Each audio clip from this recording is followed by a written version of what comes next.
acessando esse vídeo, é porque é sinal que você está procurando uma palavra de Deus para a sua vida. E eu quero deixar algo para você. Está em Mateus capítulo 18, versículo 10 ao versículo 14. Diz assim: Então lhe propôs uma parábola. Qual de vós, homens, que possui 100 ovelhas e perdendo uma, não deixa as 99 no deserto, e não vai após a perdida para encontrá-la? Então, achando-a, põe-a sobre os ombros, cheio de júbilo, e chegando em casa, reúne os amigos e diz: Alegrei comigo, porque eu encontrei a ovelha perdida. Digo-vos que assim haverá maior alegria no céu a um pecador que se arrepende, do que por 99 justos que não necessitam de arrependimento. A primeira coisa que a gente tem que começar a analisar esse texto é o contexto que ele está sendo colocado. Jesus fala sobre a parábola da moeda perdida e a parábola do filho pródigo. No mesmo momento. E as pessoas que estavam cercando Jesus eram os religiosos e eram os fariseus. É interessante observar que Jesus fala que algo se perde e que algo é encontrado. E é muito interessante também a gente observar que Jesus, quando fala isso, é porque ele estava sendo questionado. Por que ele se movia em direção aos pecadores? Por que ele se sentava na mesa de pecadores? Por que ele comia com pecadores? Por que ele fazia o que nenhum religioso havia feito? Muitos de nós, quando olhamos esse texto, pensamos que as 99 ovelhas que ele deixa eram boas ovelhas, ele vai procurar outra que estava perdida. Mas no contexto histórico, essas ovelhas que Jesus está falando aqui é Israel. Ele está falando aqui que havia no meio dos fariseus, dos escribas, algo chamado justiça própria.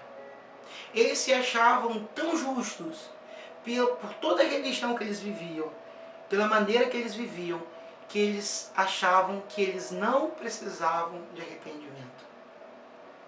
Quando você vê uma vez Jesus fala assim: eu fui mandado não a outras pessoas, mas as ovelhas da casa do meu pai. Ele está falando sobre Israel. É por isso que quando Jesus manda os discípulos, ele também fala assim: não vá a outro lugar a não ser ao povo israelense, ao povo de Israel. Aí até aquela mulher fala assim: mas os cachorrinhos comem dos farelos que caem da mesa. Jesus naquele momento estava cumprindo a missão messiânica dele em Israel, para o povo escolhido de Deus. Mas é interessante observar que eles se achavam tão cheios de si, que eles eram incapazes de reconhecer que eles precisavam de salvação. Ora, todos precisamos de salvação. O arrependimento é para todos. O arrependimento não é só para aquela pessoa que você convida para aceitar Jesus no culto de domingo à noite. O arrependimento é para mim, é para você.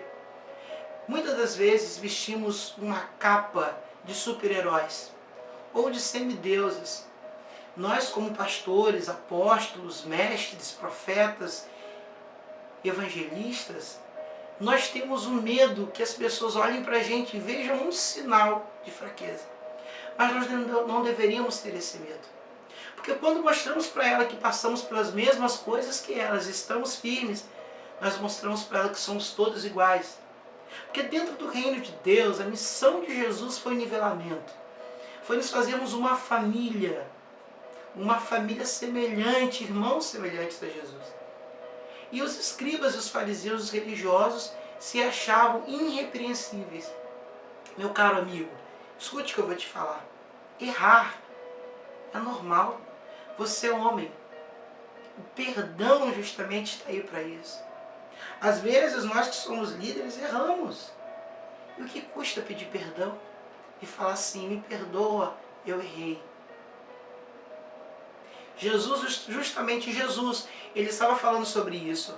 Já que vocês se acham justos, já que vocês se acham que vocês não precisam de arrependimento, eu vou aos pecadores. Aqueles...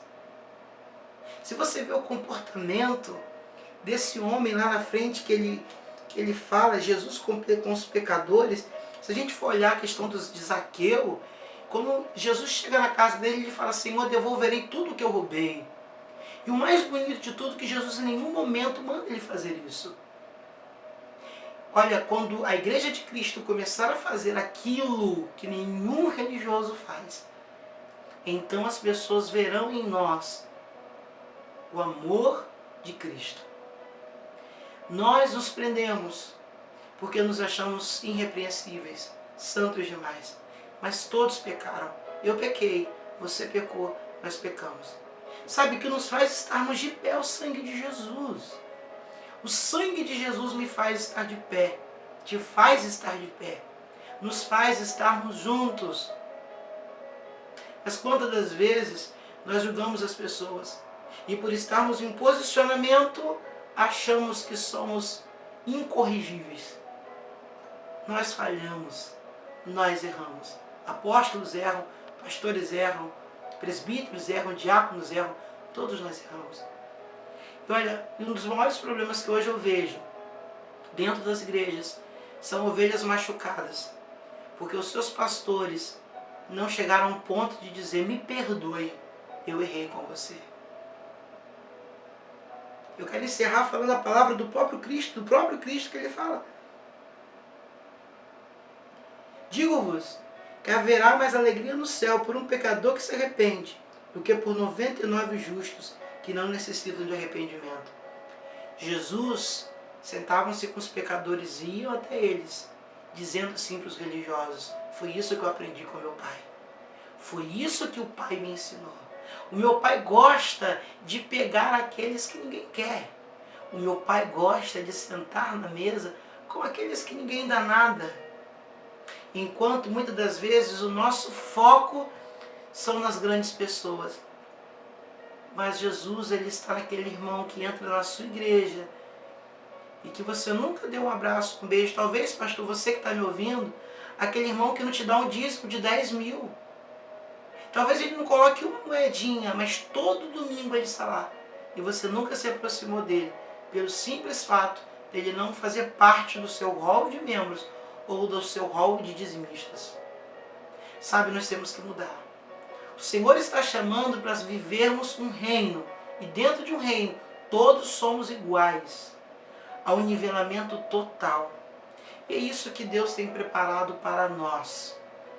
Essa é a proposta de Cristo. Essa é a proposta do Filho de Deus. O ministério messiânico de Jesus, vindo à terra, é para nos preparar para um reino escatológico, mas no mesmo momento vivenciarmos um reino de Deus sobre nossas vidas. Nós somos o único povo que vivemos no presente e viveremos no futuro. Então eu quero orar com você nessa hora. Pai, eu quero colocar diante de Ti essa pessoa que está me ouvindo. Talvez ferida, talvez machucada. Ou talvez um líder que se acha irrepreensível. Mas hoje o Senhor vai de encontro a ele. Hoje o Senhor vai de encontro ao coração dele. Pai, que nós possamos nos alinhar à sua vontade. Nos nivelar o seu querer. Que nós possamos vivenciar o Cristo vivo. Que possamos vivenciar esse Evangelho. E não apenas olharmos para as grandes pessoas, mas olharmos para todos. E vivermos esse nivelamento que o Senhor tem feito. Eu coloco nas tuas mãos cada um que está comigo nesta hora. E em nome de Jesus, guarde. Amém. Que Deus te abençoe. E esteja com a gente. www.iadclp. Lá, uma casa paterna.